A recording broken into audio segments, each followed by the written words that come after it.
I recently asked you guys which English-speaking countries had the highest standards of living, and I received varying opinions. So what I thought I would do is research the top 7 English-speaking countries that IELTS students move to and rank them based on ranking data that I find online. So I'm going to rank these English-speaking countries from worst to best based on money, health, education, and general happiness and well-being. You're going to be quite shocked at the worst country, and you're going to be very shocked at the 2 top countries.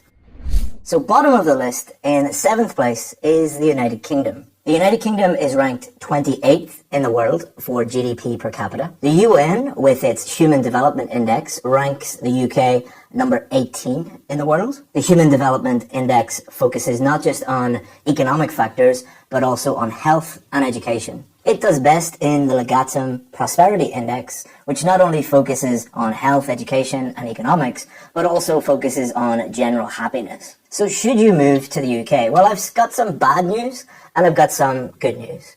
The bad news is that the UK is getting worse. I'm speaking to you right now from the UK, and the UK over the past number of years has gone from crisis to crisis. We've had the Brexit crisis, currency devaluation, the cost of living crisis. There is now an NHS crisis. People can't be seen if they are sick. They have to wait hours and hours for an ambulance. And there is no sign that any of these things are actually getting any better. Now, the good news is the UK is not made up of just one country. It is made up of 4 regions. You can have a very high standard of living in one of these regions compared to one of the huge English cities that you might find yourself in. So if you can get a job in one of the regions of the UK or one of the parts of England that is not as overcrowded and as stretched as, say, London or Birmingham, then you could have a good standard of living. For example, if you are a doctor and you get a job here in the countryside of Northern Ireland,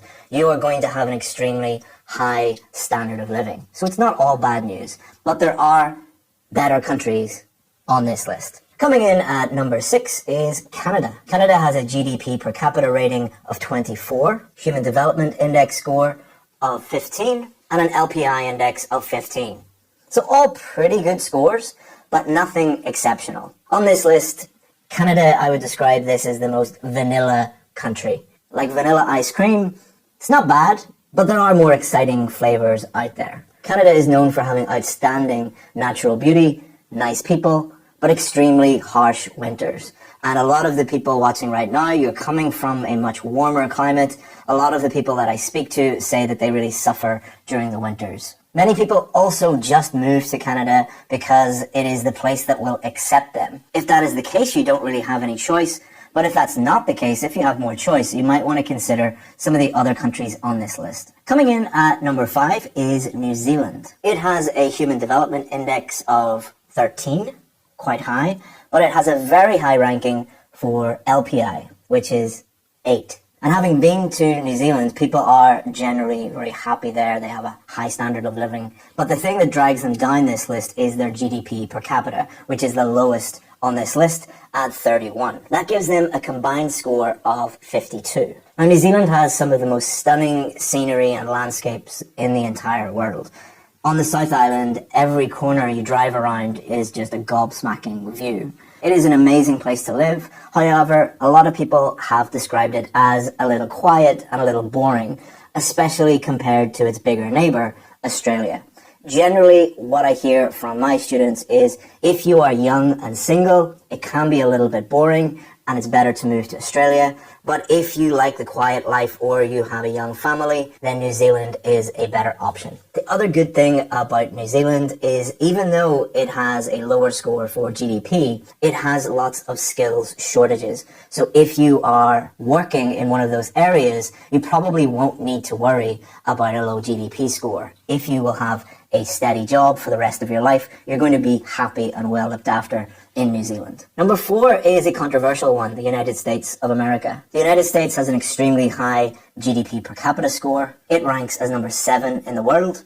It is the biggest economy. It has the most wealth. It has the highest number of millionaires. And consequently, if your goal is to become highly successful and wealthy or build a successful company, then the USA is probably your best choice. However, it does have a Human Development Index score of 21 and an LPI score of 20. Those aren't low scores, but they're not some of the highest scores on the list either. The main thing to remember about the US is it is a huge country. Each state is like a country in itself. As an IELTS student, the best way that I can help you understand the USA is not to think of it as a country, but think of it as a company. Think of it as an opportunity to go and work there. If you go and work in a company and you are highly driven, highly talented, highly skilled, then you're going to do extremely well in that company. But if you are lazy, not very talented, not very skilled, and you don't have anything to give the United States, then I wouldn't move there because it doesn't have the kind of safety net and the social benefits that a lot of these other countries have. Now we get into the top 3. In 3rd place is Australia. Australia has a GDP per capita ranking of 20, but it has an extremely high score on the Human Development Index. It is number 5 in the world. It also has quite a high score for LPI, giving it a total score of 41. So Australia is pretty high across the board, and that's why it is number 3 on this list of English-speaking countries for IELTS students. And this is no surprise when I've been to Australia and I have a lot of friends and family in Australia. Generally, people there are well off, educated, healthy, and happy. The main thing that keeps people happy, or the people I know that are living in Australia, is the lifestyle. You will hear this over and over again. So in America, people will live to work, whereas in Australia, people will work to live.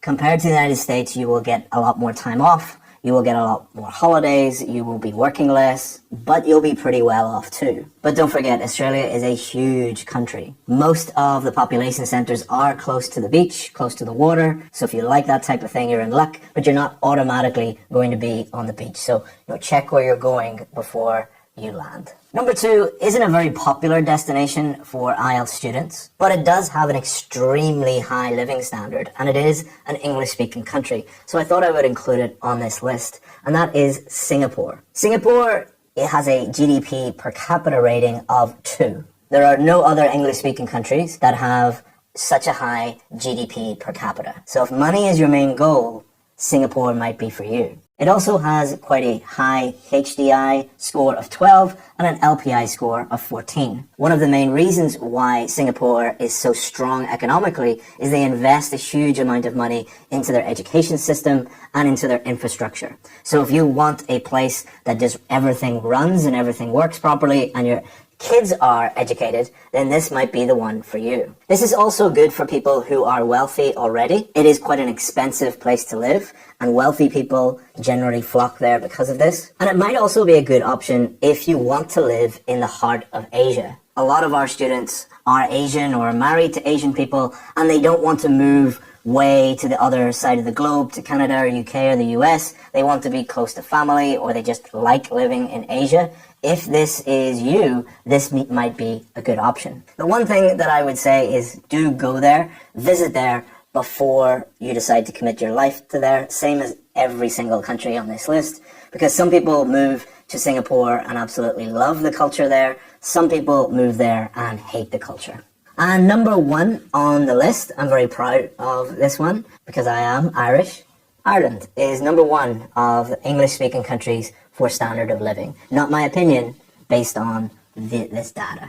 So GDP per capita, number 3 in the entire world. Human Development Index ranking of 8 and an LPI index ranking of 12, giving it a total score of 23, which is the lowest of all the English-speaking countries, giving it the number 1 spot. So why is it number 1? Well, people move here for the same reason why all of the biggest tech companies in the world have moved to Ireland, because it is an English-speaking country with a highly educated workforce of people who are welcoming and friendly. I might be biased, but everybody who comes to Ireland, the first thing that they say is people are very, very friendly. The bad news is the people are warm, but the weather is not. The only downside of living in Ireland is the weather. The weather is terrible. I know a lot of people who have moved here from warmer, sunnier countries, and they actually get depressed and they have to leave. How the Irish combat that is we have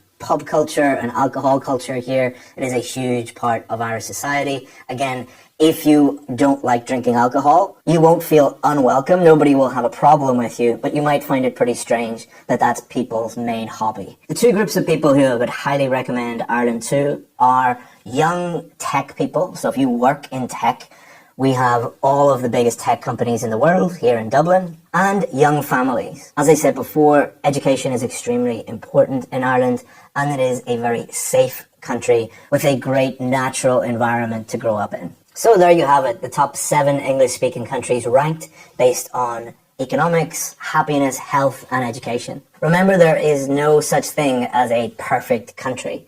Go to the country that you feel most welcome in, and that is best for you based on your own personal circumstances. I hope this helps you make the right decision about which country to move to and which country not to move to.